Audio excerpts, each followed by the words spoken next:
ధైర్యంగా ఆలోచించటం, ధైర్యంగా మాట్లాడటం, ధైర్యంగా పోరాడటం, ఉన్నత సిద్ధాంతాలతో పిఎస్ఎఫ్ విద్యార్థి సంఘాన్ని స్థాపించి వేలాది మంది విద్యార్థులను ప్రభావితం చేసిన గొప్ప నాయకుడు స్వర్గీయ జడా కోటేశ్వరరావు అని మాజీ ఎమ్మెల్యేలు బాచిన చెంచుగరటయ్య, ఈదరబాబు కొనియాడారు. స్నేహం, సమానత్వం, సౌభ్రాతృత్వంతో విద్యార్థులను తీర్చిదిద్దటంతో అన్ని రంగాల్లో నాటి పిఎస్ఎఫ్ విద్యార్థులు నేడు ఉత్తమంగా రాణిస్తున్నారంటూ తెలిపారు. పిఎస్ఎఫ్ వ్యవస్థాపకులు స్వర్గీయ జడా కోటేశ్వరరావు 14వ వర్ధంతి పిఎస్ఎఫ్ కుటుంబ సభ్యుల ఆధ్వర్యంలో ఒంగోలు, సంతపేట, ఆచార్య ఎన్జీ రంగాభవన్లో నిర్వహించారు. పిఎస్ఎఫ్ పూర్వ విద్యార్థులు నల్లూరి కిషోర్, కొటారి నాగేశ్వరరావు, గోరెంట్ల శ్రీనివాసరావు తదితరులు ఈ కార్యక్రమాన్ని సమన్వయం చేశారు. జ్యోతి ప్రజ్వలన అనంతరం స్వర్గీయ జడా కోటేశ్వరరావు చిత్రపటానికి వారి సతీమణి, కుమారుడితో పాటు పెద్ద సంఖ్యలో పిఎస్ఎఫ్ కుటుంబ సభ్యులు పుష్పాంజలి ఘటించి నివాళులర్పించారు.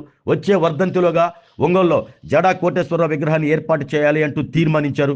స్వర్గీయ జడా కోటేశ్వరరావుతో ఉన్నటువంటి అనుబంధాన్ని వక్తలు గుర్తు చేసుకున్నారు.